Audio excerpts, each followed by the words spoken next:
एक युवक ने बस पास वाली जमीन में थोड़ा सा कुएं का पानी उंडेला था। किसे पता था कि उस हटते ही मरी हुई अंगूर की बेल आंखों के सामने ही दोबारा उगने लगी। पर युवक को कुछ पता ही नहीं चला और उसने उसी पानी को साधारण समझकर एक बड़ा घूंट पी लिया। सोचा भी नहीं था कि तुरंत ही दिक्कतें शुरू हो जाएंगी। उसे अचानक पूरे शरीर में जलन और गर्मी महसूस होने लगी और तभी एक विशाल जाले जैसी चीज ने उसे लपेट लिया। कुछ ही देर बाद वह बाहर निकला और पाया कि उसकी ताकत पहले से कई गुना बढ़ गई है। 1000 किलो का पत्थर भी वह आसानी से उठा ले रहा था। उसे समझ आ गया कि यह जरूर उस कुएं के पानी का असर है। वह तुरंत वापस कुएं की तरफ दौड़ा और देखा कि कुएं के मुहाने पर भी बड़े बड़े अंगूर उग आए थे। अरे वाह, क्या यह कुआं सचमुच कोई खजाना है। युवक उत्साहित होकर एक अंगूर तोड़कर चखा है। खुशबू अद्भुत, स्वाद बेहद ताजगी भरा। उसे लगा अगर ये बाजार में बेचे जाए तो वह अमीर बन सकता है। वह तुरंत अंगूर लेकर बाजार पहुंच गया। शुरू में लोग समझे कि वह एक टोकरी 8 युआन में बेच रहा है, पर पता चला कि वह एक गुच्छा 8 युआन में बेच रहा है। लोग बोले ये पागल हो गया है, इतनी महंगी फल कहाँ बिके हैं। युवक बोला लो मुखिया जी, खरीदो मत, पहले चखकर तो देखो, गारंटी है ऐसा अंगूर कभी नहीं खाया होगा। एक चाचा को विश्वास नहीं हुआ, क्या ये कोई देवताओं का फल है। उसने एक दाना चखा और तुरंत ऐसा महसूस हुआ मानो स्वर्ग में उड़ रहा हो और उसकी पुरानी कमर दर्द भी गायब। वह तुरंत 5 गुच्छे लेने लगा। बाकी लोग यह देखकर समझे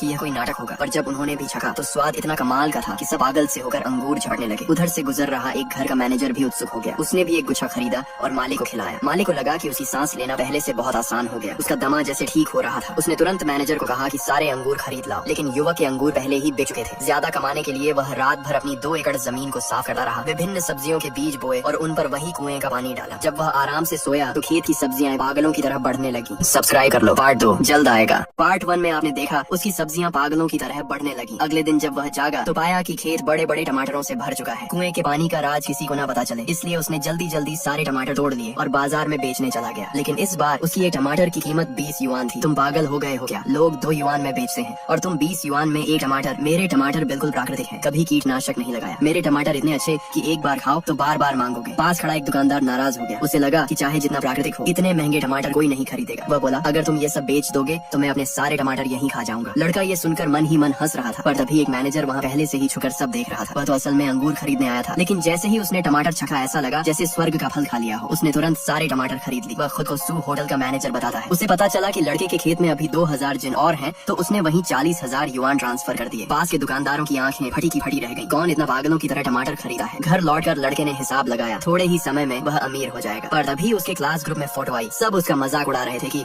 नौकरी नहीं मिली तो सब्जी बेच रहा है। वह मुस्कुराया, ये लोग बस ऑनलाइन मौजूदगी दिखाते हैं। उसने आज की कमाई का स्क्रीनशॉट भेज दिया। पूरा ग्रुप दंग रह गया। एक दिन में टमाटर बेचकर इतनी कमाई, जो लोग पहले उसे गरीब कहकर हंसे थे अब सब खुशामद करने के लिए फोन करने लगे। लेकिन उसने ऐसे लोगों के कॉल काट दिए और तभी फोन फिर बजा। मैंने कहा ना मैं व्यस्त हूँ, किसका कॉल है ये। दूसरी तरफ उसके पुराने दोस्त स्कूल की हंसोड़ लड़की थी। लड़के को याद आया स्कूल में जब बदमाश उसे तंग करते थे तो उसी ने उसकी मदद की थी। अब सालों बाद उसे पता चला कि लड़का सब्जी बेच रहा है, तो उसने तुरंत एक चैनल सुझाया। क्योंकि उसके चाचा एक होटल के मालिक थे। लड़के ने समझ लिया वह सच में मदद करना चाहती है, इसलिए उसने सोचा कि पुराना एहसान चुका दे। दोनों ने 2 दिन बाद मिलने का समय तय किया। कुएं के पानी का राज छुपाने के लिए इस बार उसने खीरे लगाने का फैसला किया। अगले दिन वह उन्हें बेचने बाजार आया। हंसोड़ लड़की भी समय पर पहुंच गई। उसने खीरों को देखा, बहुत बढ़िया, लेकिन जब कीमत सुनी 50 युआन प्रति खीरा, वह दंग रह गई। सब्सक्राइब कर लो, पार्ट 3 जल्द आएगा। पार्ट 2 में आपने देखा लड़की खीरों की कीमत सुनकर घबरा गई। लड़के ने समझाया कि यह खीरा सामान्य खीरों जैसा नहीं है। उसने कहा आप एक बार छक लीजिए, सब समझ जाएंगे। लड़की ने जैसे ही एक बाइट ली उसके पूरे मुंह में मिठास और ताजगी भर गई। वह तो सारे खीरे खरीदने ही वाली थी कि अचानक सामने एक लग्जरी कार आकर रुक गई। इत्तेफाकत से वे लोग उसी वक्त आए जब लड़का सब्जियां बेच रहा था। शेनमो बड़ी बहन कह चुकी है बस अपनी गलती मान लो तो तुम्हें वापस शेन परिवार में आने दिया जाएगा। लड़का असल में शेन परिवार का ही सदस्य था, लेकिन लड़का शेनमो अब वापस नहीं जाना चाहता था, क्योंकि पिछली जिंदगी में वही बहनें उसको मारने की कोशिश कर चुकी थी। उन्हें तो उस गोद लिए गए भाई से बहुत प्यार था, लेकिन असली भाई को कभी नहीं समझा। अब शेनमो के पास कुएं का पानी जैसी रहस्यमयी शक्ति थी, इसलिए वह इन सबको यहाँ से भेज देना चाहता था ताकि उसकी खीरे बेचने की जगह न बिगड़े। शुरू में सब लोग समझ रहे थे कि शेनमो दिवा स्वप्न देख रहा है, इतने महंगे खीरे कौन खरीदेगा। पर उन्हें क्या पता स्कूल की सुंदरी पहले ही ऑर्डर कर चुकी थी और पिछले दिनों के पुराने ग्राहक भी खीरे लेने के लिए भीड़ बनाकर आ रहे थे। अरे छोट भाई, लगता है आज किस्मत खुल गई। पिछली बार तुम्हारे टमाटर खाने थे, लेकिन डर के मारे खरीद नहीं पाया था। क्या आज टमाटर है? ज्यादा दे दो। टमाटर खत्म हो गए। लड़का बोला आज सिर्फ खीरे हैं, ये खीरे टमाटर से भी बेहतर है। सच में? तो फिर बहुत बढ़िया। हरी सब्जी का मौसम है, सलाद, फ्राई, कच्चा सब चलेगा। कुछ खीरे दे दो। दूर खड़ी बहनों ने सुन लिया। टमाटर? शेनमो ने बेचे थे टमाटर? क्या वह वही रहस्यमयी किसान है? नहीं नहीं, मैं क्या सोच रही हूँ शेनमो, यदि तुम्हारा नाम पूरी तरह बदनाम हो गया तो माता पिता भी तुम्हें कभी वापस शेन परिवार में नहीं आने देंगे। तीसरी बहन बोली शायद भाई का खीरा सच में अलग हो। भैया क्यों न सबको थोड़ा थोड़ा चखा दो, पहले चखो फिर खरीदो, यदि अच्छा लगा तो कोई विवाद नहीं रहेगा। भीड़ भी बोलने लगी हाँ भाई, सुना है तुम्हारी सब्जी बहुत अच्छी होती है, लेकिन 51 युआन प्रति खीरा काफी महंगा है, जरा चखने दो। अगर वाकई इतना अच्छा हुआ तो 51 युआन भी मंजूर। बहनें अंदर ही अंदर खुश थीं। यदि खीरे का स्वाद आम खीरे जैसा निकला तो शेनमो की इज्जत मिट्टी में मिल जाएगी। उन्होंने एक खीरा उठाकर चखा। अगर आप चाहते हैं हैं वीडियो का पार्ट 4 भी आए तो चैनल को सब्सक्राइब जरूर कर लें।